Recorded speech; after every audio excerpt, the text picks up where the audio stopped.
spirituality, we don't think too much on these things, on the how the position of the celestial bodies, how is the moon, what is the position of the other stars, and we don't really bother ourselves with these small things. But it is also very true at the same time that at some point, sometime, the things is this, that the cosmic energy, the whole cosmic energy becomes very high, and that if we try to meditate, that helps the nature, the whole nature, as if the cosmic body help us, because we are also the part of the whole big universe. So that thing also plays through us also. So in that way it helps. Like in special occasions, you know that in India we celebrate some very special days. Some are in the night, some are in the days, and there are some specific time. That specific time is calculated with the position of the celestial bodies. What is the position of the sun, what is the position of the moon, what is the position of the earth. In that order, they calculate and they say that this is a very prime time. If you meditate, then you can easily elevate your energies high up. So that is one part. Hola, Paula. So this is one part. But another part is that we should rather concentrate on our path. That we have to change ourselves, make ourselves spiritual. So that is very nosotros no prestamos mucha atención a estas cosas, estas posiciones estelares, no atendemos mucho a estas cosas porque son más bien cosas pequeñas. Es verdad que a veces en un punto esta energía cósmica es muy alta y si meditas la naturaleza te va a ayudar porque somos parte de este universo. En ese punto ayuda. La verdad es que en India se celebran días especiales y noches específicas que son calculadas por los cuerpos celestes, la luna, las estrellas, la tierra. Estos cálculos dicen que si meditas, tu energía se eleva. Esto es una parte, pero la otra parte es que debemos concentrarnos en el camino espiritual y hacer lo que espiritualmente, hacer de nosotros, llevarnos al camino espiritual, llevar el foco en la espiritualidad. True, Swamiji is here in Western. There is a lot of confusion between these cosmic things of this phenomenal world and spirituality, and there is a lot of paths that say is spirituality but are more attended to phenomenon. And we see this in Advaita Vedanta is another approach. So maybe you can, it would be nice if you clarify us this and also the avatar. It would be very nice. Let me say it in this way that in Vedanta society, international Vedanta society, what the spirituality that we learn from Bhagwan, that he always tried to you know that the very human nature, every human being are full of all prejudices. There are some conviction about the prejudices, about the social things, how the people behavior. So there are a lot of things, very traditional prejudices are there. So people love to believe on these things. Bhagwan always, he approached the spirituality with, in a very classic Vedantic way, and Vedanta always with arguments, with logical explanation, it analyze, it just elevate one's soul beyond all prejudices. So about religion also, people love to behave in a particular way with some prejudices, with some rituals. But in Vedanta, we try to free everyone from all these things. when you are, the very goal of Vedanta is to free Entonces, everyone. la International Vedanta Society, la espiritualidad que nos acerca a Bhagavan, se trata de que la gente está llena de prejuicios, la gente está llena de comportamiento, de aspectos, de pensamientos, de características, y la gente ama creer todas estas cosas. Bhagavan, el acercamiento que hace la espiritualidad es de la forma puramente vedántica, y el Vedanta argumenta y analiza y eleva el alma más allá de todos estos prejuicios. Sobre la religión, también la gente ama comportarse de determinada manera, ama hacer las cosas de determinada manera. Vedanta lo que trata es de liberarte de todas estas cosas, liberar todas estas cosas, y el objetivo del Vedanta es liberarte de todo, liberar todo. The main thing that what is actually binding us? That thing we mostly explain, that with what are the thoughts, what are the things that binds us, what are the things that dominate our mind, dominate all our thoughts, that influence all our tendencies, all our thoughts. So these are the, Vedanta says in a very classical way that all these things are your ignorance. So free yourself from all ignorance. But what are the ignorance? When we really understand what are the things that influence ourselves, that influence our mind, that is very important. ¿Qué es lo que nos ata? ¿Qué es lo que nos ata a nosotros? Esto es de lo que habla el Vedanta. ¿Cuáles son esos pensamientos, esas cosas que te atan, que dominan tus pensamientos, que te dominan a través de los pensamientos? ¿Cuáles son esas tendencias que tiran? El Vedanta dice, en la forma clásica, que todas estas cosas son ignorancia, todo eso que te ata, todo eso que te domina. ¿Qué es por la ignorancia? ¿Qué es la ignorancia?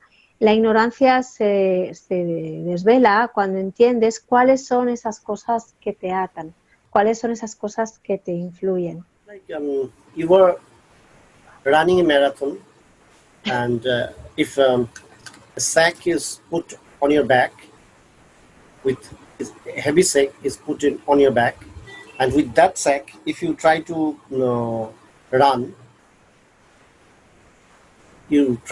a marathon, what will happen?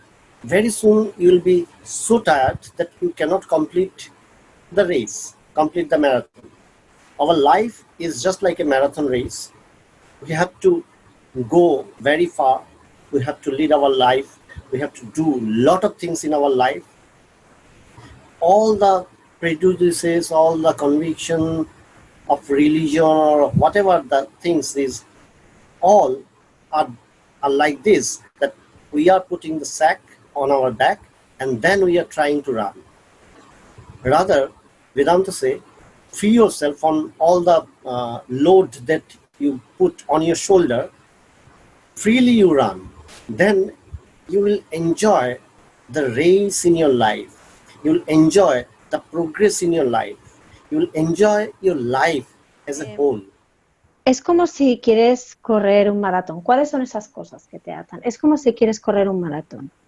Si tú pones un saco en tu espalda y quieres correr con ese saco en la espalda lleno de cosas, corres el maratón, ¿qué te va a pasar? Que muy pronto te vas a dar cuenta que no puedes correr ese maratón, que no puedes correr muy rápido.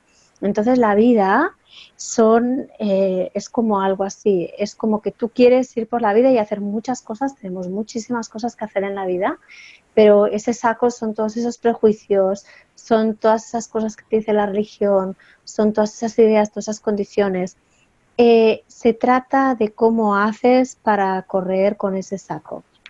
Entonces se trata de liberarte de todo esto que llevas a la espalda. Se trata de disfrutar de tu vida plenamente, disfrutarla como un todo. The first thing that we have to understand, that let us first understand what is religion. Religion how we understand about religion. So we say that, let me tell you by the words of Bhagwan. Bhagwan says, religion is a particular character that you develop, that one develop by the practice of social practice, by the means how one is grown up, how one is groomed. In that way, particular type of religion or character been developed. And when you follow that very blindly, you actually end up with nothing. Whatever we are doing, we should understand, we should realize what we are getting, what we are trying to learn, what we are realizing. In Vedanta, what we say? In Vedanta, we say that every time we give stress on this particular thing, that every time, every moment, whatever you are feeling, physically, mentally, energetically, whatever you are feeling, whatever you are realizing, all these are very true. All these small truths will lead you to a supreme truth, the ultimate truth, what we refer in Vedanta as Brahman or Atman. So there, we should keep up the focus on that, reaching on that supreme goal. But how? By focusing, keeping our focus on every moment that we are realizing, all the moments that we are realizing. Entonces, tenemos que entender varias cosas. Tenemos que entender varias cosas. ¿Qué es la religión? ¿Qué entendemos por religión? Bhagavan dice que la religión es un carácter que tú desarrollas por una práctica social, por una práctica en tu vida. Este particular tipo de carácter que desarrollas y que sigues te acaba llegando, te lleva a un lugar. Cualquier cosa que haces tienes que ver qué estás realizando, qué estás obteniendo, a dónde te está llevando. Y Vedanta dice, cada vez, cada momento que sientes física o mentalmente, cada momento, lo que hay ahí física, mentalmente, lo que quiera que haya, todo lo que hay ahí es verdad y te guía y te lleva a una verdad más profunda. Todo esto te lleva a una verdad superior. Entonces el foco es en esto supremo, en esta verdad superior. A través de toda la verdad, focalizarnos en esta verdad superior. ¿Cómo? Manteniendo el foco ahí, manteniendo el foco en cada momento. Entonces todos los momentos realizas, todos los momentos te llevan a esta verdad superior. How the things actually unfold to us. We say that when a baby is born, the baby only knows his mother. Mother then later introduces the baby with his father, his or her father.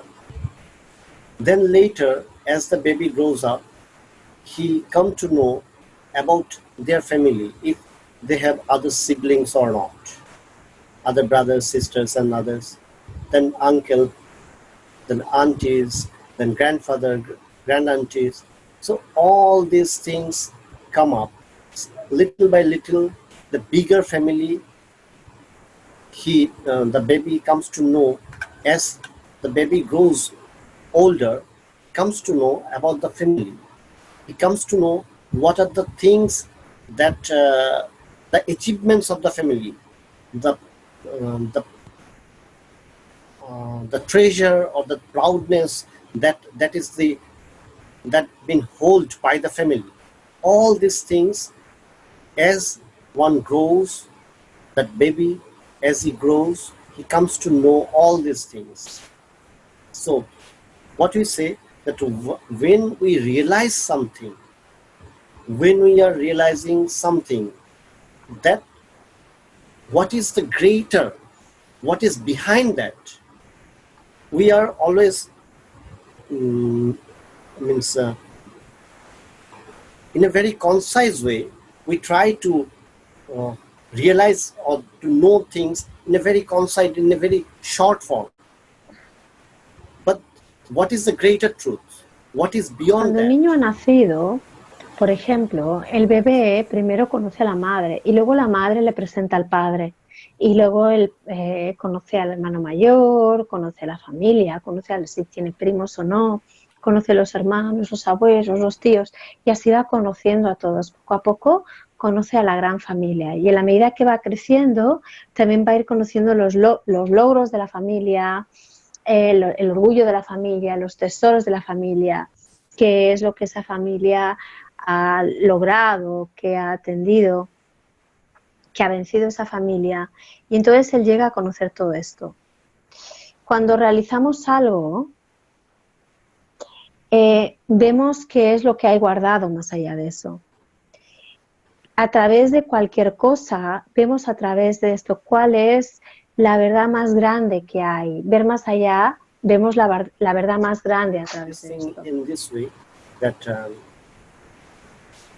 imagine like this, that you are in the mountain, you discover a small stream of water is coming out from underneath a big rock.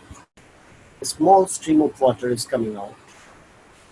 So if you follow that small stream, what you will find, that little by little as it goes down, the stream gets bigger. Later, that small stream becomes a small river. As it approaches more in the valley, it goes much bigger.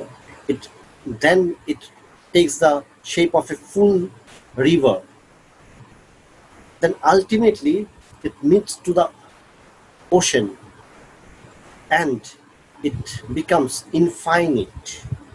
Similarly, all our realizations, all our knowledge, all our perception at the very beginning are very small, very finite in nature. What Vedanta says, always try to just look little more behind that. What is holding you? What is holding you?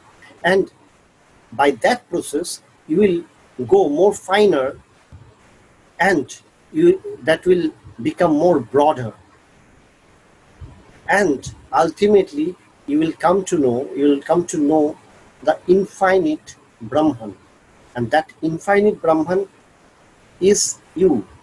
You will discover that each one of us will discover that it is I. I am that infinite Brahman. I am that infinite consciousness. I am that infinite bliss. So that thing we have to find. The process is all the way we have to understand. We have to understand what we are realizing. When we get back our focus, not on the problems or the issues, rather what we are realizing,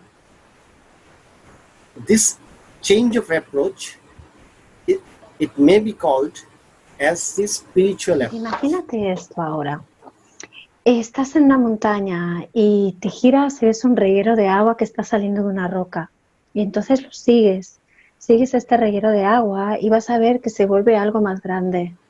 Y luego vas a ver que este reguero de agua más abajo se convierte en un río ahí en el fondo del valle. Y lo vas a seguir siguiendo. Y al final del valle se ha convertido en un río mucho más grande. Y si sigues esta forma de gran río, al final va a llegar al océano y se va a volver infinito. Similarmente, en nuestra realización, en el momento que primero nos concentramos y atendemos a las cosas más finitas en la naturaleza.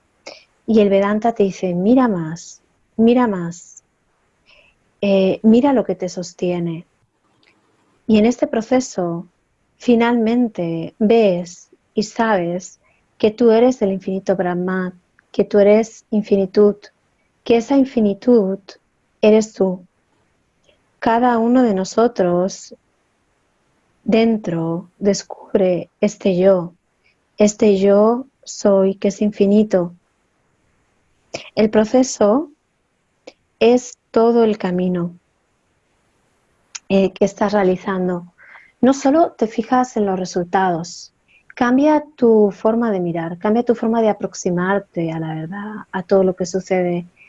Cambia tu forma de mirar, cambia tu aproximación. Y este acercamiento, esta aproximación, esta forma de mirar es espiritual. In the Taittiriya Upanishad, there's a beautiful citation. So, it says like this, that a group of students, they were chanting from the Vedas. Everyone was chanting the Veda, the mantras of the Veda. They were reciting those. The Guru came there, one of the realized sage. He came there. The master said that by memorizing, you have learned the mantras. To you, these mantras are formed with the letters. You know these mantras as letter, all are letter. But letter are just a symbol. What is the essence of the mantra? How you will discover? When you worship these letters, these words, all these words, all these letters form a word. All the words together forms the mantra. That mantra itself reveals a greater truth. But with your finite knowledge, you only come to know about the letters. First, what you learn, by compiling those letters, you come to know, to read about the word. By the word, you come to know about the sentence. The whole sentence completes the mantra. That mantra completes the meaning of that essence of the mantra. That is the truth. So in our life, we also our approach should be like this, from finite things going beyond to the infinite one.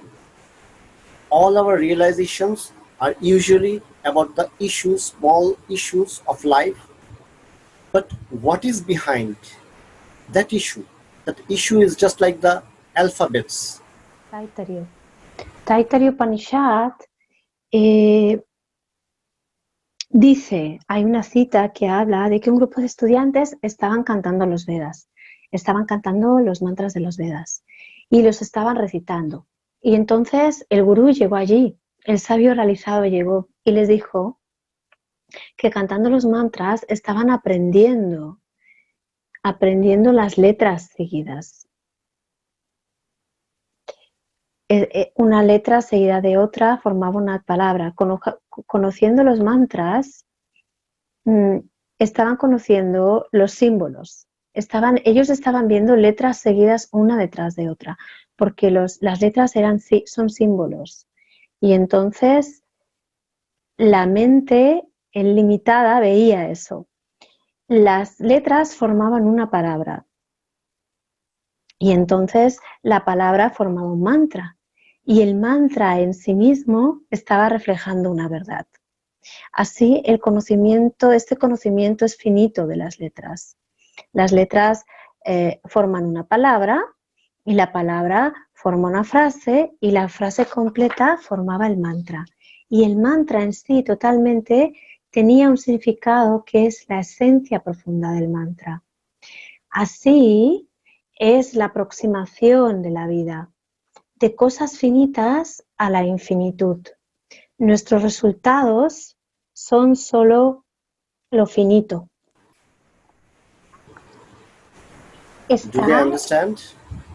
¿Está el ejemplo que ha dicho de la historia teniendo significado para vosotros? ¿Se entiende lo que está tratando de compartir?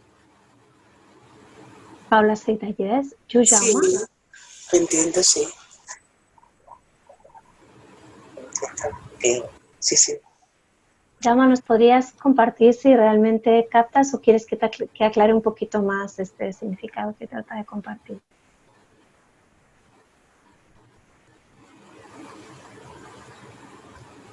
¿Quieres que le digamos que se extienda un poquito más? Sí, bueno, he entendido que los mantras que empiezan con letras, que luego vienen las palabras forman el mantra, pero no entiendo el significado de todo esto. ¿A dónde vamos a parar con todo esto? Ok. Yo entendí que detrás de las cosas pequeñas, finitas, aparentes, ¿no? O como las partes de la realidad que vemos, detrás de cada cosa va a haber una verdad superior, ¿no? Y que, entiendo, ¿no? Que el conocimiento va de lo más pequeño a lo más infinito. Yes. About the meaning, what I say is this: in our practical life, how to approach it. This is just a citation.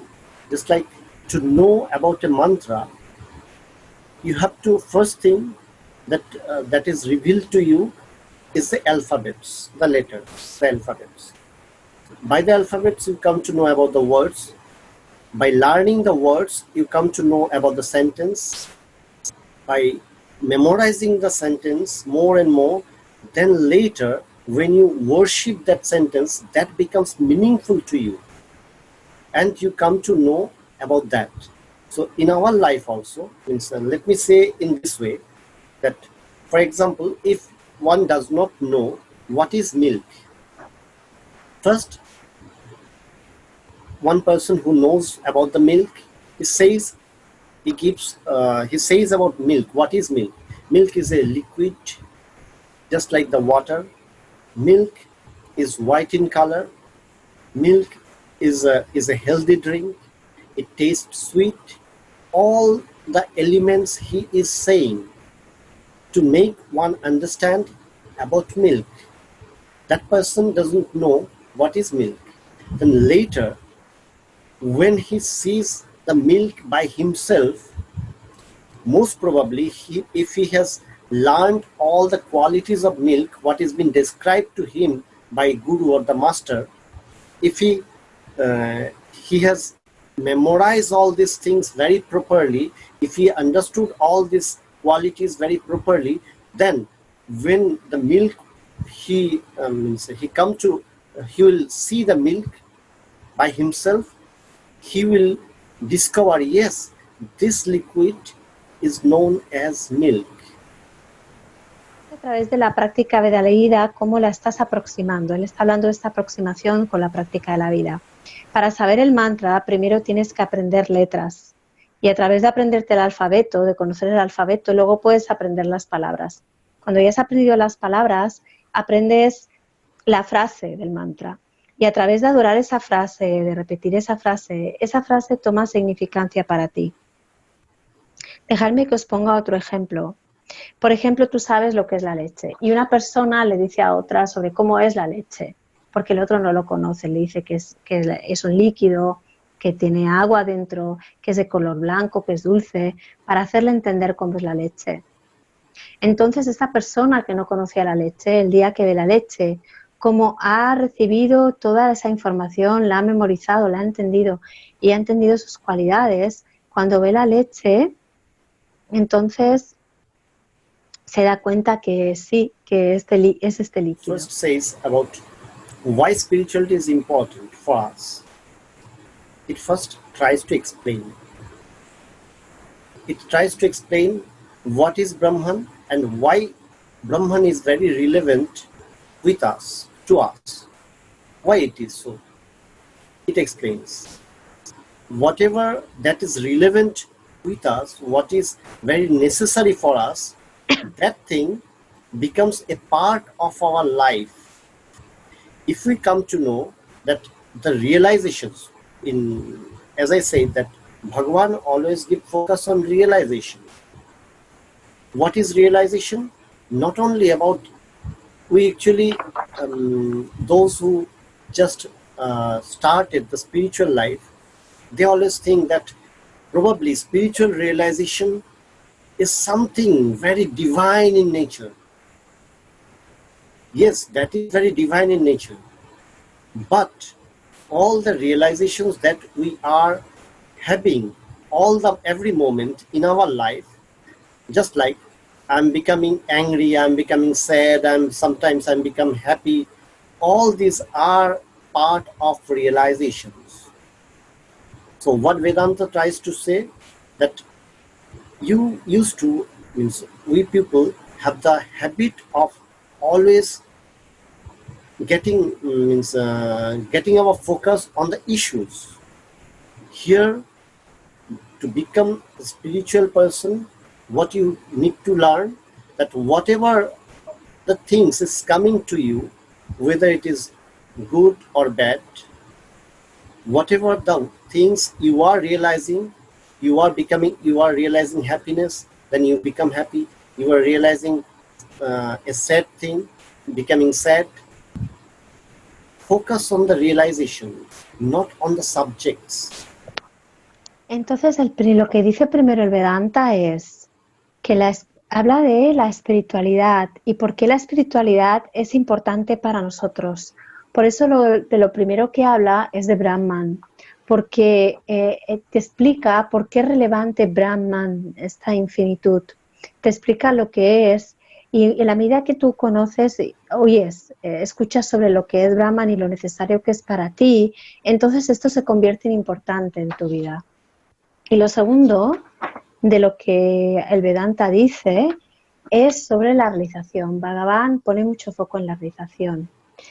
Y es que probablemente una realización espiritual es muy divina en naturaleza, pero nuestras realizaciones a veces llevan intrínseca felicidad,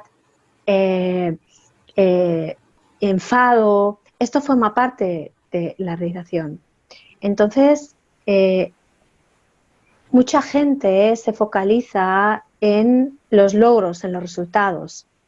Y aquí lo que Swamiji nos está diciendo, que es para una persona espiritual, lo que necesitas saber no es el foco en los resultados, es que es estar más allá de lo que viene a ti, si es bueno o es malo. Vedanta encourages to ask questions. It says that you ask yourself the question first. If you don't question your life, then you won't get the focus back on realization, on you. Just like this, when you are busy dealing your business or your office or your job or whatever the work you are doing, if you are very busy with that thing, Vedanta encourages you, ask about yourself. If I do this, what will happen to me? If I successfully complete my work, what I will get? Ask yourself. Probably the most probable answer is, I will get some money. So how the things goes much deeper. With money, what will happen? What you will get? With money, I can purchase some pleasure. I can purchase some comfort. With comfort, what you will get? What will happen to you? So in that way, if we go on questioning yourself, questioning every activities, questioning all the acts, then you are getting the focus more back on you, on your realizations, on the more essence of you. Dice Vedanta nos habla de hacernos preguntas. En tu vida, por ejemplo, donde pones el foco, si pones el foco en ti, en tu realización, cuando estás trabajando, cuando estás muy ocupado en la oficina o en tus quehaceres, cuando estás en el trabajo, Vedanta te dice, pregúntate sobre ti.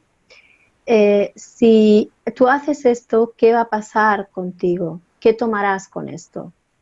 Probablemente la pregunta de lo que estás haciendo, si tú te cuestionas todo, ¿qué va a pasar contigo, sobre ti?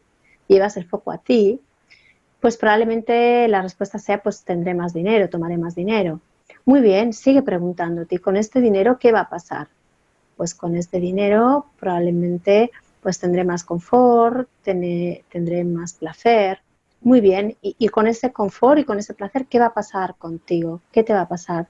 De esta forma, constantemente el foco está en ti, el foco es cada vez volviéndote más a ti, hacia tu realización, hacia tu esencia.